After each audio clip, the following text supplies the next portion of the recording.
Every time you like sprint to catch a train or jump down from a step or, even just take a brisk walk, your knee and hip joints are taking these violent, sudden impacts. Yeah, massive forces. Right. We're talking about forces that would literally pulverize standard industrial concrete over time. Yet the biological material keeping your femurs and tibias from just grinding each other into a fine powder isn't some rigid titanium shock absorber. No, it's actually a living cushion made almost entirely of water. Which is wild. Yeah. So welcome to this deep dive. If you're an orthopedic candidate listening to this while driving to your rotation or, doing the dishes or squeezing in some late-night revision, this session is custom-tailored for you. Absolutely. Our mission today is to completely demystify the joint space. We're taking this massive stack of clinical notes and scientific breakdowns on cartilage dynamics, joint lubrication, cellular orthopedics, and we are, extracting the high-yield mechanisms you need to understand for the FRCS. Yeah, because to truly master this for your exams and, for your clinical practice, you have to move way beyond just memorizing anatomical lists. Right, you need the why. Exactly. You have to understand the exact delicate recipe of healthy articular cartilage, because every single pathology, from, the dull aches of normal aging to the catastrophic collapse of osteoarthritis, it's all just a microscopic shift in that original recipe. So let's jump straight into that recipe. The clinical notes provide this phenomenal visual to hang the whole discussion on. Articular cartilage, that shiny white layer capping the ends of our bones, can be visualized fundamentally as a water balloon reinforced with tightly woven rope. I love that analogy. It's great, right? So help us anchor this concept.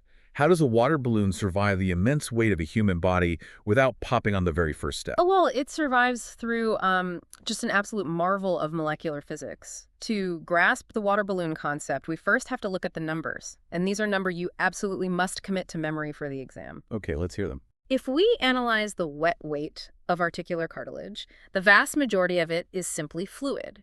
It is 65 to 80% water. Okay, I am going to repeat that for everyone driving who can't take notes right now. 65 to 80% of the wet weight of articular cartilage is water.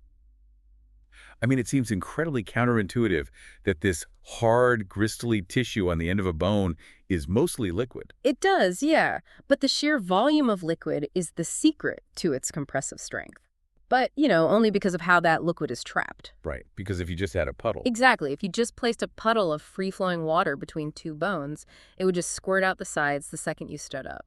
The water has to be sequestered, pressurized, and held in place. Okay, so how does the body do that? It uses a specific group of molecules called proteoglycans. They act as these really aggressive molecular water magnets. Let's dissect these water magnets then. Yeah. What exactly is a proteoglycan doing mechanically to hold on to that fluid? Okay, picture a microscopic bottle brush. The central wire of that brush is this massive core protein, and the star proteoglycan in your cartilage is called aggrecan. Aggrecan, got it. Right. And sticking out all along that aggrecan core, like the bristles of the brush, are long sugar chains. We call these chains glycosaminoglycans, or, GAGs for short. And the notes highlight that there are specific types of these GAG bristles we need to know. Yes. Right at the top of that list is chondroitin sulfate. Chondroitin sulfate. Exactly. Chondroitin sulfate is the most abundant glycosaminoglycan in articular cartilage. There is also a secondary one you should know called keratin sulfate, but chondroitin sulfate is the primary player. Okay, so what's so special about them? The crucial physical characteristic of these GAGs is that they are densely covered in negative electrical charges. Okay. And if they're covered in negative charges, just basic physics dictates they're going to fiercely repel each other, right? They must want to push apart and fan out as wide as possible. They push apart intensely. It creates this massive expanded molecular domain. And because of those negative charges, they aggressively attract positively charged sodium ions from the surrounding fluid. And where sodium goes, water follows via osmosis. Precisely. This creates a phenomenon known as the Donnan osmotic swelling pressure. We are talking about a magnetic attraction so powerful that a single aggrecan molecule can pull in and hold water at a ratio of up to 50 to 1. Wow, 50 to 1. Yeah. This trapped, highly pressurized water forms the balloon. It's what pushes back against the bone when you put weight on the joint. It provides the compressive strength. Okay, so that explains the balloon, the resistance to compression. Yeah. But if these negatively charged bristles are constantly repelling each other and sucking in massive amounts of water, the internal pressure must be enormous. Oh, it is. So what stops the entire tissue from swelling until it literally bursts? Where is the rope in this analogy? The rope is a highly specific structural protein. It's type 2 collagen. And listen, that is a vital discriminator for your exams. Type 2 collagen, not type 1. Let me echo that for the listeners. It is type 2 collagen, not type 1, type 2. Let's contrast that quickly so the listener understands why type 2 is special here. Because bone, skin, and tendons use type 1, right? Right, they use type 1. So why does articular cartilage insist on type 2? Because type 2 collagen fibrils are thinner, and they form a more expansive, open meshwork. It's like perfectly designed to trap those massive aggrecan molecules while resisting multidirectional stretching forces. So it's a net. Exactly, it's a net. So as the proteoglycans sup in water and try to expand infinitely, the type 2 collagen net pulls back. It creates an equilibrium. The collagen provides the tensile strength to resist the swelling. So we have this beautiful division of labor. The proteoglycans and water handle the compression, the squeezing forces. The type 2 collagen handles the tension, the stretching forces. Water balloon for the squeeze, rope for the pull. Perfectly said. And here's the fact that makes this whole system so precarious and honestly one of the most critical foundational concepts for orthopedics. This entire high-pressure system operates in total isolation.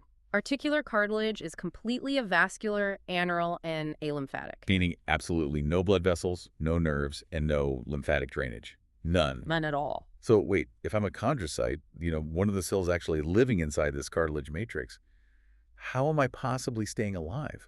If there's no blood bringing me oxygen or glucose, why don't I just starve? Well, the survival of the chondrocyte relies entirely on passive diffusion from the synovial fluid bathing the outside of the joint.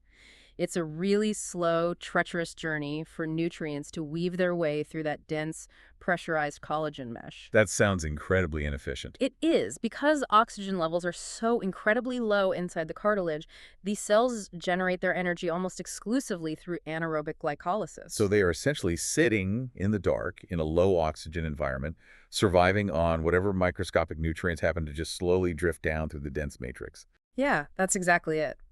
And that extreme isolation dictates the entire clinical reality of joint disease. Because there are no nerves, you do not feel a cartilage injury when it first happens. That's terrifying, actually. It is. The tissue can sustain massive structural damage completely silently.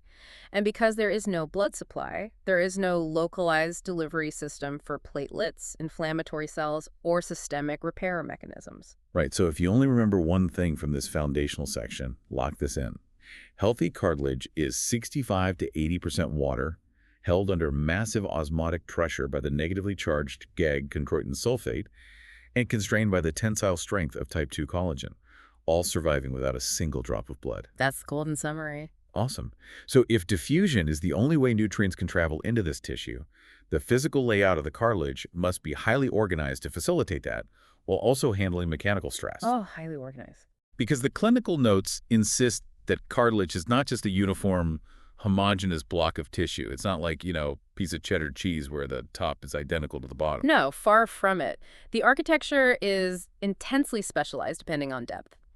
If we take a microscopic descent, starting from the very slippery surface of the joint space and traveling all the way down to the bone, we actually pass through 4 distinct zones. Zones, okay. Yeah, and each zone has a different arrangement of water, proteoglycans, and most importantly, the orientation of that type 2 collagen rope. Let's take that descent then. Start us at the very top layer, the part that actually rubs against the opposing cartilage surface when I bend my knee. The topmost layer is the superficial zone, also called the tangential zone. The defining characteristic here is that the type 2 collagen fibers are arranged strictly parallel to the joint surface. Parallel.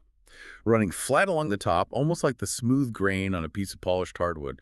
Why parallel? Because the primary mechanical force at the very surface of the joint is shear stress. The friction of two surfaces sliding past one another. So the parallel arrangement of collagen acts like a tough, tightly woven skin to resist being torn sideways. And to aid in this, the chondrocytes living in this zone are flattened out almost like pancakes to fit right between the parallel fibers. That makes total sense. Furthermore, this superficial zone contains the highest water content and the lowest proteoglycan content of any layer. Okay, again, that intuitive logic works perfectly. You want the highest amount of slippery water and a tightly woven, flat collagen skin right at the surface to minimize friction. Where do we go as we dive deeper? Moving down, we enter the middle or transitional zone. Here, the architecture becomes much less structured. The parallel collagen fibers loosen up and become random, weaving diagonally in multiple directions. Random fibers, got it. Right. And the cells become plumper and more spherical. This zone basically acts as a shock-absorbing transition, dissipating the forces from the surface before they hit the deeper layers. So we go from a parallel skin to a chaotic, random, shock-absorbing middle. And below that, We reach the deep zone, sometimes called the radial zone. This is where the structural logic flips entirely. The type 2 collagen fibers now orient themselves strictly perpendicular to the joint surface. perpendicular, pointing straight down into the earth, like thick pillars or columns supporting a building. Exactly. These perpendicular pillars are designed to transmit compressive loads straight down into the bone.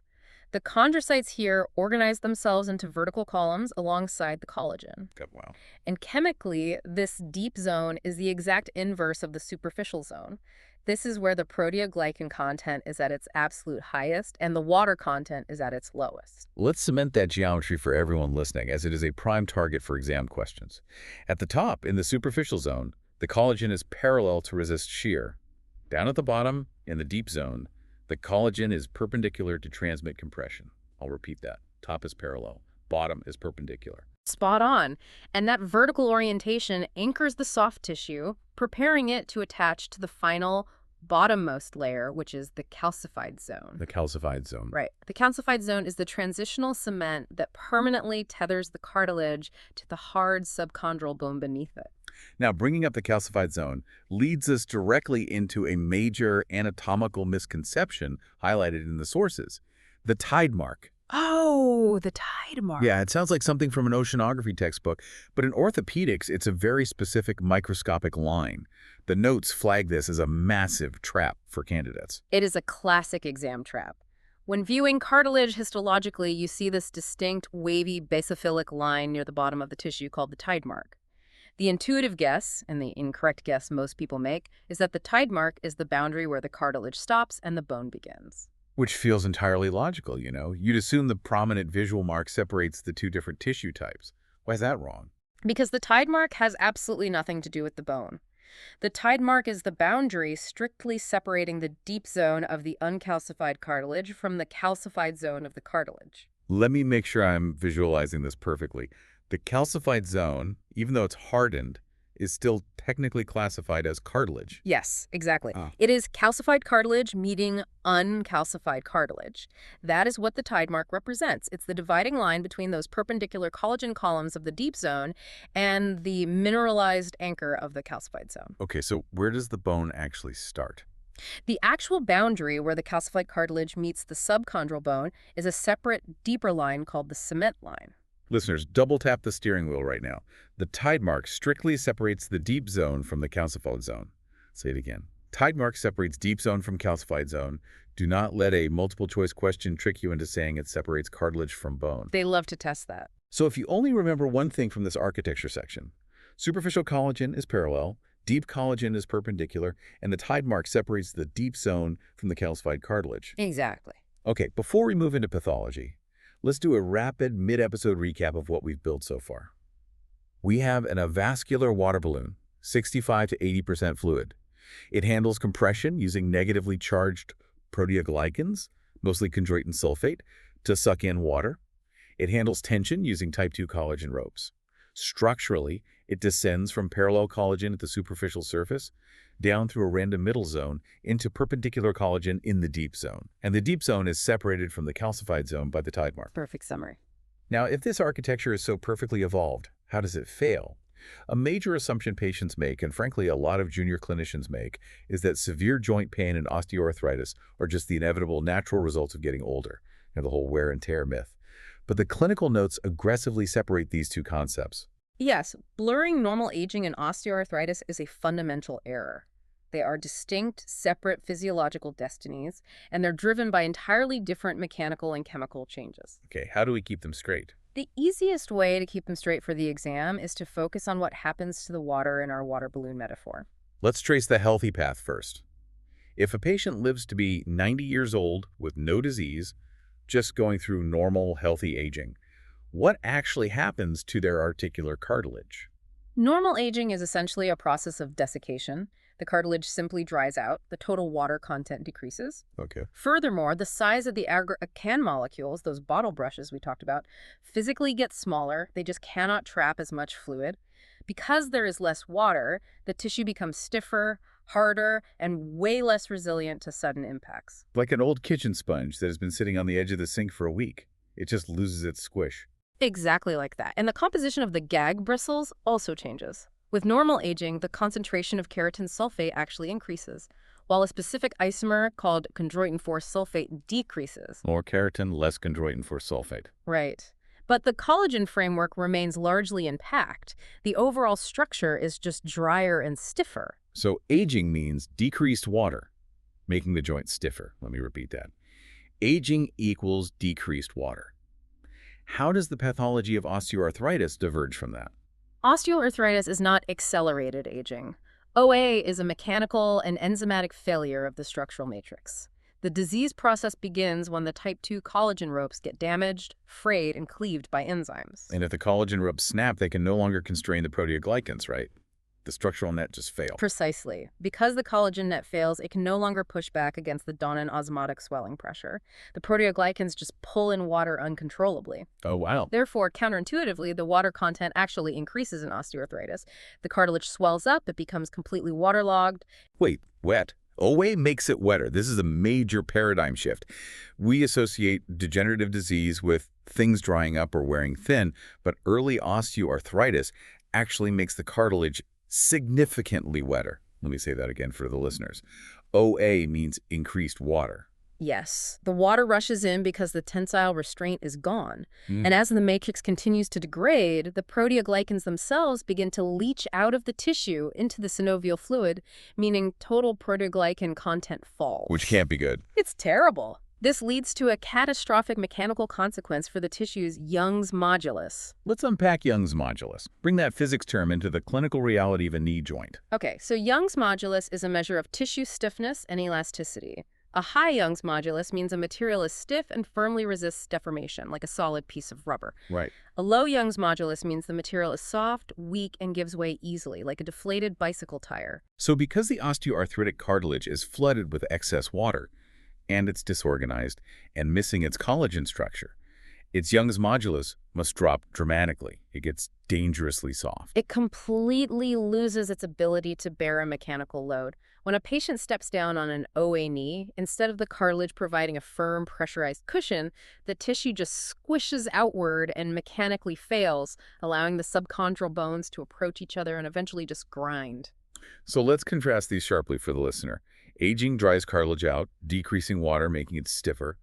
Osteoarthritis waterlogs cartilage, increasing water content, and makes it softer by drastically dropping the Young's modulus.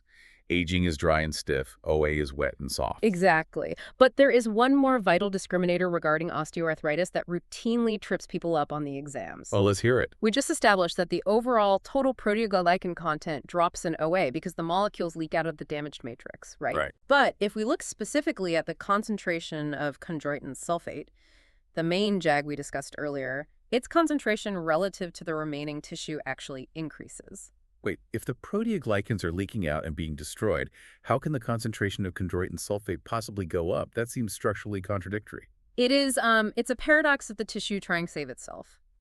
The chondrocytes realize the matrix is failing, so they kick into overdrive, desperately synthesizing new, immature proteoglycans to try and plug the holes. Okay. And these newly synthesized repair molecules just happen to be exceptionally rich in chondroitin sulfate. So while the total volume of proteoglycans is plummeting, the remaining pool has a higher proportional concentration of chondroitin sulfate due to this frantic repair attempt. That is incredibly nuanced and clearly a trap designed for a multiple-choice exam. The overall proteoglycans decrease, but the specific concentration of chondroitin sulfate increases during the repair phase of OA.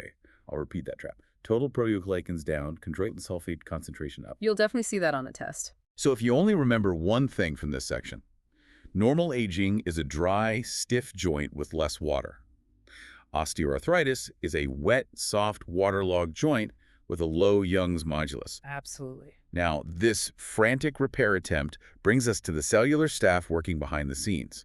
We know the cartilage is avascular, but it isn't dead. The chondrocytes are constantly actively remodeling their environment. How do they communicate? Who is sending the signal to build the matrix up, and who is commanding it to be torn down? Cartilage homeostasis is a constant biochemical tug-of-war between anabolic factors, the builders, and catabolic factors, the breakers. Okay, let's cover the builders first. When a joint is subjected to healthy cyclical loading, the chondrocytes release specific cytokines to stimulate matrix production. Who are the primary anabolic champions in this space? We need to memorize these, right? Yes. The first major player is TGF-beta, transforming growth factor beta. This cytokine is highly chondroprotective. It stimulates the cells to synthesize both aggrecan and type 2 collagen, so it's reinforcing the balloon and the rope simultaneously. So TGF-beta builds the matrix. Who else is on the anabolic team? You also have IGF-1, insulin-like growth factor 1, which works synergistically to increase matrix synthesis and inhibit degradation. And finally, the bone morphogenetic proteins, specifically BMP2 and BMP7. Now, the name bone morphogenetic protein implies they should be triggering bone formation, not cartilage maintenance. Why are the builders here? The naming is really just historical based on their initial discovery. But in the microenvironment of the articular cartilage, BMP2 and BMP7 are powerfully anabolic. They drive proteoglycan production and help maintain the chondrocytic phenotype, ensuring the cells don't accidentally differentiate into something else. So our anabolic builders are TGF-beta, IGF-1, and BMPs 2 and 7. Let's say those again. TGF-beta, IGF-1, BMP 2 and 7. They're constantly trying to patch the water balloon. But if the joint progresses into osteoarthritis, the catabolic breakers must be winning the tug-of-war. Who are the villains destroying the joint space? The absolute apex villain in joint destruction is a cytokine called interleukin-1, or IL-1. Listeners, if you see joint destruction on an exam, look for IL-1. IL-1. What exactly makes interleukin-1 so devastating to the cartilage matrix? How does it actually destroy the tissue? IL-1 mounts a two-front attack. First, it binds to the chondrocytes and actively downregulates the synthesis of new proteoglycans and collagen. It literally just shuts the factory down. That's brutal. Right. But the second mechanism is much more destructive. IL-1 triggers the chondrocytes to release a massive flood of matrix-degrading enzymes. What kind of enzymes? Primarily matrix metalloproteinases, or MMPs. Think of MMPs as highly specific molecular scissors. They navigate through the matrix, find the type 2 collagen ropes, and physically cleave the triple helix protein chains, just snapping the ropes in half. Wow. And IL-1 also triggers enzymes called IDEM-TS, which specifically hunt down and chop up the aggrecan molecules. So IL-1 stops the body from building new tissue and simultaneously releases molecular scissors, the MMPs and ADAMTS, to shred the existing collagen and aggrecan. Are there any other catabolic factors we need to track? TNF-alpha acts very similarly to IL-1, driving inflammation and enzyme release. You also have inflammatory mediators like nitric oxide and KOX2. KOX2. Now, that pathway should be familiar to anyone who has ever taken an NSAID like ibuprofen or celecoxib. The entire point of those painkillers is to block the COX2 enzyme, right? Yes, exactly. By pharmacologically inhibiting KOX2, you are suppressing one of the key catabolic pathways that drives joint inflammation and thereby reducing pain and slowing down the chemical destruction of the joint space. Okay, so we have this delicate balance of builders and breakers. But what happens when the joint sustains acute macroscopic trauma? Let's say I am playing rugby. I twist my knee violently and I carve a shallow groove right into the superficial zone of my articular cartilage. Now, in my skin, a shallow cut would bleed, form a scab, and heal perfectly in a week. What happens to that superficial tear in the cartilage? Because of the avascularity we discussed earlier, absolutely nothing happens. Nothing. Nothing. The avascularity that keeps the joint pristine and frictionless also completely dooms its ability to repair a shallow wound. There is no blood supply to deliver platelets to form a fibrin clot. There is no vascular access to bring in mesenchymal stem cells. So it just stays there. A superficial cartilage injury simply does not heal. It remains a structural defect indefinitely, often slowly degenerating into early osteoarthritis. The injury just sits there, unable to mount a biological response. But the clinical notes outline this massive counterintuitive paradox when it comes to deeper injuries. Yes, the paradox of healing. If that same rugby injury is so severe that the gouge penetrates entirely through the cartilage, violently punches through the tidemark, and cracks into the subchondral bone beneath, well, everything changes. Because the subchondral bone is highly vascularized. Exactly. By breaching the subchondral bone plate, you open the vascular floodgates. Blood rushes up from the bone marrow into the cartilage defect, and this blood carries platelets, fibrin to form a clot, and most importantly, undifferentiated mesenchymal stem cells. The body suddenly has the biological materials required to mount a repair response. That is a wild paradox. Mm-hmm. The minor shallow injury never heals, but the catastrophic bone-deep injury actually triggers a healing cascade because it taps into the marrow's blood supply. It triggers a cascade, yeah, but the result is a cruel irony. The marrow stem cells flood the defect and begin differentiating to fill the hole, but they do not regenerate perfectly structured hyaline cartilage. They don't know how to recreate that delicate parallel and perpendicular architecture. Instead, they build a biological patch made of fibrocartilage. Break down the structural difference between fibrocartilage and the original hyaline cartilage. Why is fibrocartilage a problem? It all comes back to the rope. Healthy hyaline cartilage relies on the unique, expansive tensile strength of type 2 collagen. The stem cells from the bone marrow, however, predominantly lay down type 1 collagen. The collagen found in skin and tendons. Yes. And type 1 fibrocartilage is mechanically inferior in a compressive joint space. It is weaker, it does not hold water as effectively, it degrades much faster under load, and it ultimately fails. It's the biological equivalent of patching a torn silk parachute with a roll of cheap duct tape. Yeah. I mean, it covers the hole temporarily, but it is never going to perform like the original engineered material. A perfect analogy. And this specific paradox that bleeding bone produces a type 1 fibrocartilage patch is the entire physiological basis for one of the most common orthopedic procedures in the world. Microfracture surgery. Exactly, the microfracture. Let's walk through the mechanics of a microfracture to lock this in. How is the surgeon weaponizing this paradox? Well, when a surgeon performs an arthroscopy and finds an isolated, superficial defect in the cartilage, a defect they know will never heal on its own, they deliberately intervene to make the injury deeper. Using a specialized awl, the surgeon punches multiple small holes directly through the remaining cartilage and breaches the subchondral bone plate. They intentionally cause a deep bone injury to force the paradox. They literally stab the bone to make it bleed into the joint space. They are purposely hijacking the marrow's blood supply. The blood flows up through the microfracture holes, fills the defect, forms a superclot, and the stem cells eventually harden into that type 1 fibrocartilage patch. And they just accept that it's weaker.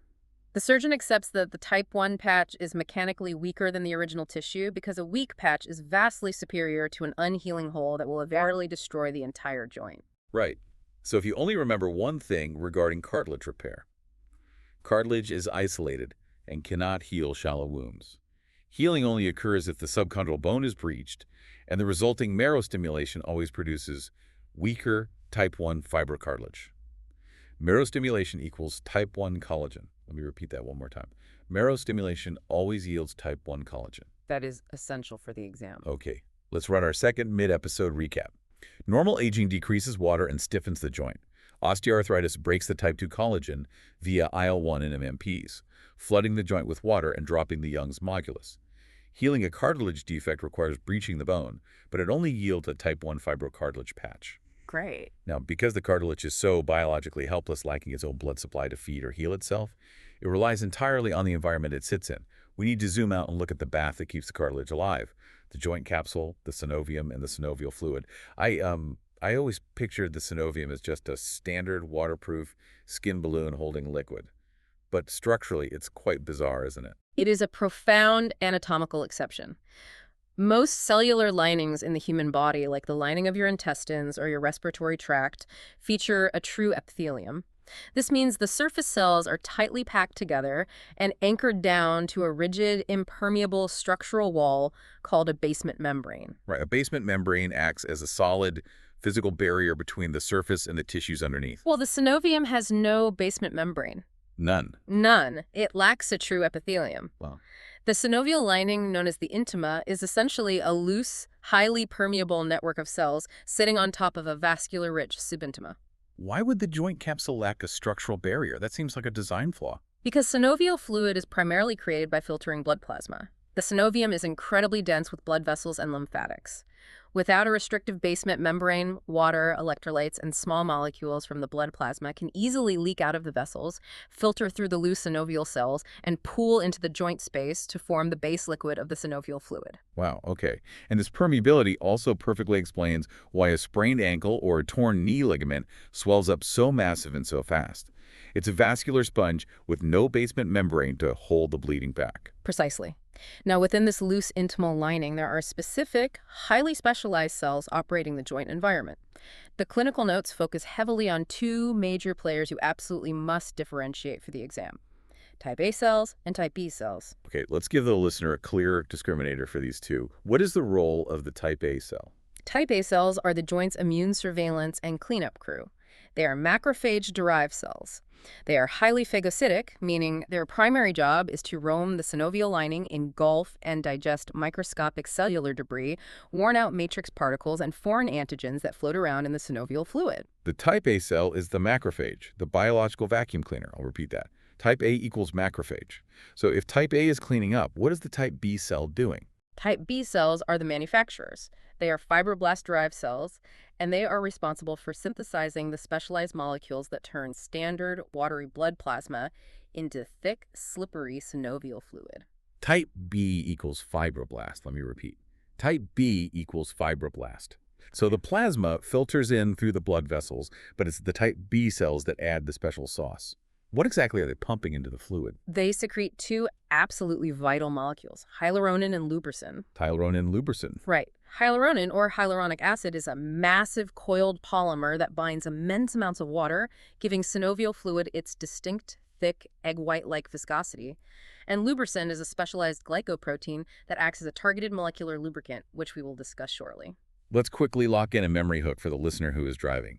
Type A is for arrest and ambulance, the macrophage that engulfs the bad stuff. Type B is for builder, the fibroblast that synthesizes the hyaluronan. A is macrophage, B is fibroblast. The notes also briefly mention a type C cell. Where does that fit in? Type C cells are considered transitional or precursor cells.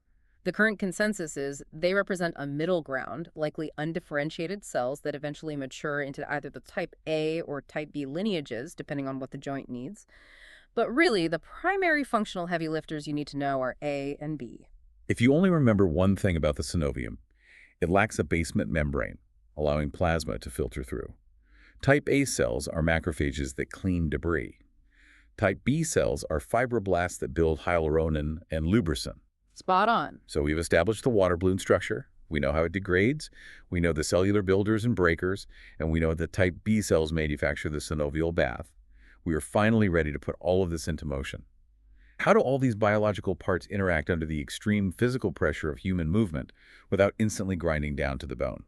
This brings us to the physics of joint lubrication, which is honestly an engineering marvel. We can divide the joint's defense mechanisms into two broad physical modes: fluid film lubrication and boundary lubrication. Let's start with fluid film. The name implies the surfaces are completely separated by liquid. That is the ideal state. In fluid film lubrication, a continuous pressurized wedge of synovial fluid physically separates the two articular cartilage surfaces. They do not touch at all. They are effectively hydroplaning. How does the joint maintain that wedge of fluid when I'm just, walking? Primarily through movement. In simple hydrodynamic lubrication, the physical sliding motion of the joint literally drags and pulls viscous fluid into the microscopic gap between the bones, forcing them apart. But because cartilage is biologically soft, remember its low Young's modulus, we get an even more efficient subtype called elastohydrodynamic lubrication, or EHL. Elastohydrodynamic. Break down how the elasticity of the cartilage changes the physics of the fluid. Because the cartilage is elastic, when the joint is pressurized, the opposing cartilage surfaces actually deform and flatten out against each other. Oh, they flatten. Yes. This flattening drastically increases the surface area of the contact zone. A larger surface area spreads out the load, decreases the localized pressure, and creates a wider, more stable wedge to trap the fluid film. The tissue squishes to trap more water. That works brilliantly when we are moving smoothly and the loads are manageable. But what happens if the load is too high or, I am standing completely still for an hour and the fluid film eventually gets squeezed out. If the hydroplaning stops, don't the surfaces aggressively grind? If it were just plain water, yes, they would grind and destroy each other. But this is where the second mode comes in to save the joint, boundary lubrication. When loads are too extreme or movement is too slow to drag fluid into the gap, the bulk fluid film breaks down and the cartilage surfaces come dangerously close to touching. What protects them at that microscopic threshold? Remember the type B synovial cells, the builders? Yeah, the fibroblasts. Right. One of the special molecules they secrete is lubricin. Lubricin is a highly specialized glycoprotein that binds directly to the superficial parallel collagen of the cartilage. It forms an impossibly thin, single molecular layer across the entire joint surface. Like a microscopic coat of Teflon bonded directly to the tissue. Exactly. The lubricin molecule has a mucin-like domain that holds onto a tiny hydration shell of water. So even when the macroscopic fluid film is crushed away, the opposing surfaces never actually touch raw collagen to raw collagen. They slide against these single molecule layers of lubricin. Boundary lubrication is the absolute last line of defense against friction. So, fluid film lubrication keeps the surfaces completely apart using a wedge of fluid. Boundary lubrication relies on a single molecular layer of lubricin to prevent grinding when the fluid film fails. Fluid film separates, boundary protects when touching. Let's test these physics against a sudden, violent movement. I am running, and my heel strikes the pavement. At the exact millisecond of impact, my hip joint is slammed together with the force of my entire body weight multiplied by gravity. The surfaces approach each other completely head-on, extremely fast. The fluid must try to shoot out the sides instantly, right? It tries to, but fluid has inertia. Because the opposing cartilage surfaces are approaching each other perpendicular to the joint, and at such high velocity, the viscous synovial fluid simply cannot squeeze out of the gap fast enough. The fluid gets physically trapped. It gets trapped, and the internal pressure of that trapped fluid spikes massively. For a fraction of a second, the incredible pressure of that trapped fluid alone supports the entire violent load of the heel strike, preventing the bones from colliding. This specific phenomenon is called squeeze film lubrication. Squeeze film lubrication. It's like clapping your hands together forcefully underwater. The water vigorously resists being violently displaced, creating a highly pressurized cushion right before your palms would hit. So heel strike equals squeeze film lubrication. I'll repeat that exam hook. Heel strike equals squeeze film lubrication. Are there any dynamic tricks the cartilage itself plays to enhance this lubrication? Because we know it's essentially a giant sponge. Does the sponge react to the pressure? Yes, the cartilage actively participates in its own lubrication through two fascinating mechanisms: weeping and boosted lubrication. Let's hear them. First, weeping lubrication. When a heavy compressive load is applied, the Donnan osmotic pressure is overcome, and the cartilage actually squeezes some of its internal water out of the matrix and onto the joint surface. The cartilage literally weeps fluid to instantly reinforce the fluid film, separating the joints. Like stepping on a wet sponge. The water is forced out to the top surface. What is the second mechanism? The inverse process is called boosted lubrication. Under certain prolonged sliding pressures, the cartilage does the opposite. It absorbs free water from the synovial gap into the tissue. Wait, if the cartilage drinks the water out of the joint space, wouldn't that dry out the gap and cause severe friction? Why is removing the fluid a good thing? Because of what it leaves behind. Remember, synovial fluid is not just water. It contains those massive, coiled hyaluronan polymers. The microscopic pores in the cartilage mesh are too small for the giant hyaluronan molecules to enter. Oh, I see. Right. So as the cartilage sucks the water away, it filters the synovial fluid, leaving behind a hyper-concentrated, incredibly thick protective gel of pure hyaluronan resting right on the joint surface. It literally boosts the viscosity of the remaining fluid. That is brilliant molecular engineering. Weeping squeezes internal water out under pressure. Boosted sucks free water in, filtering it to leave a thick hyaluronan gel on the surface. Weeping is out, boosted is in. Let's apply this intricate physics to the ultimate clinical scenario for an orthopedic surgeon. Artificial joint replacement. When a joint is completely destroyed by osteoarthritis, we cut it out and replace it with man-made metal and plastic. How do artificial implants, like a metal-on-metal resurfacing hip, attempt to replicate this lubrication? It is an immense engineering challenge, and frankly, we fall short of biology. Artificial metal-on-metal hips rely almost entirely on standard fluid film lubrication to survive. However, there's a massive limitation. Man-made implants cannot achieve that microelastohydrodynamic lubrication we see in natural joints. Why not? Is it just because titanium doesn't squish and deform like a water balloon? The lack of elasticity is part of it, yes, but the bigger issue is surface topography. Man-made polished metal is manufactured to be perfectly microscopically smooth. I would assume a perfectly smooth surface is the ultimate goal for reducing friction in a machine. In industrial mechanics, often yes. But in a biological fluid environment, counterintuitively, perfect smoothness is a detriment. Natural articular cartilage is not perfectly smooth under an electron microscope. It has microscopic bumps, ridges, and valleys known as asperities. Asperities. What do these asperities do? These microscopic valleys act as tiny reservoirs that trap pools of synovial fluid. When pressure is applied, these bumps deform, creating thousands of microscopic wedges of fluid across the joint surface. This is microelastohydrodynamic lubrication. Because polished metal lacks these natural asperities, it cannot trap fluid in the same way. The fluid just shears away. No asperities means no microelastohydrodynamic lubrication. We polished the metal too perfectly to mimic the rough brilliance of biology. What about the macro shape of the implant? The notes mention that the specific way the artificial ball fits into the artificial socket, the bearing clearance, drastically alters the lubrication. Yes. The radial clearance, the tiny gap between the ball and the socket, dictates whether synovial fluid can even physically enter the joint space to form a film. This comes down to polar versus equatorial bearings. Define a polar bearing for us. In a polar bearing design, the ball contacts the socket primarily at the very top of the pole. Because it touches at the top, the sides, or the equator, remain slightly open. This is mechanically advantageous because that open equatorial gap allows synovial fluid to wash into the joint, get dragged up to the top by movement, and support robust fluid film lubrication. Polar bearing means contact at the top, sides are open, fluid gets in. Good for fluid film. I'll say it again. Polar bearing equals open sides, fluid gets in.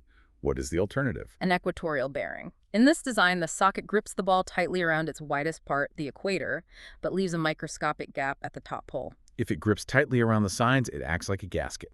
Exactly. It creates a complete mechanical seal around the edge of the joint. This seal completely traps synovial fluid outside, preventing it from ever washing into the high-pressure zone at the top. Fluid film lubrication fails rapidly, leading to high friction, metal wear, and implant failure. Listeners, another major exam discriminator. Polar bearings allow fluid entry and support fluid film lubrication. Equatorial bearings seal the joint and prevent lubrication. So if you only remember one thing from this section, fluid film separates surfaces completely. Boundary uses lubricin when they touch, heel strike utilizes squeeze film, and implants rely on polar bearings because polished metal lacks the asperities required for microelastohydrodynamic lubrication. Great wrap-up. We have covered a massive amount of high-yield ground today. Let's run a final lightning round recap of the entire journey to lock this into your memory for the exam. We began with a pressurized water balloon, 65 to 80% water, held by the Donan osmotic pressure of negatively charged chondroitin sulfate and constrained by the tensile strength of type 2 collagen. It survives completely avascularly via diffusion. We descended through the architecture, from the parallel collagen of the superficial zone resisting shear down to the perpendicular columns of the deep zone resisting compression. We crossed the tidemark, which strictly separates the deep zone from the calcified zone, not the bone. We charted pathology. Normal aging is a dry, stiff joint. Osteoarthritis is a wet, soft joint where IL-1 triggers MMPs to cleave the collagen ropes, dropping the Young's modulus and paradoxically increasing the relative concentration of chondroitin sulfate. We looked at the paradox of healing. Shallow injuries never heal. Deep injuries that breach the subchondral bone stimulate marrow, but they only yield a mechanically inferior type 1 fibrocartilage patch, the mechanism behind microfracture surgery. We examined the synovial bath, aligning with no basement membrane patrolled by macrophage-like type A cells cleaning debris and fibroblasts-like type B cells pumping out viscous hyaluronan and boundary lubricating lubricin. And finally, the physics of motion. The squeeze foam of a heel strike, the weeping and boosted fluid dynamics of the cartilage sponge, and the limitations of perfectly polished metal implants relying on polar bearings. It is a phenomenal, interconnected biological system. Once you truly understand this healthy baseline recipe, the pathologies and mechanical failures simply become logical extensions of the physics. They really do. And as we wrap up this deep dive, there is one lingering provocative thought I want to leave you with, looking toward the future of orthopedics. It is based on that frustrating paradox of healing. We know that a deep bone injury only heals with a cheap, weaker type 1 fibrocartilage patch. because the marrow stem cells rushing in simply default to standard scar tissue. But here is the profound mystery. Our bodies already possess the exact genetic blueprint to engineer perfectly structured, parallel and perpendicular type 2 hyaline cartilage. We built it flawlessly from scratch when we were developing in the womb. So the holy grail for the future of cellular orthopedics is this. What specific biological signal, what localized genetic switch would it take for future science to trick those bleeding marrow stem cells into reading the original embryonic blueprint instead of the scar tissue blueprint? Man, if we could find that switch, we could inject a localized factor that forces marrow stem cells to synthesize organized type 2 collagen instead of type 1 fibrocartilage. We would no longer be just patching joints or replacing them with metal. We would be capable of genuinely curing osteoarthritis. Something to ponder next time you're scrubbing into a joint replacement or feeling your own knees ache after a long shift. Master these mechanisms, understand the physics, and crush your exams. Until next time, keep diving deep.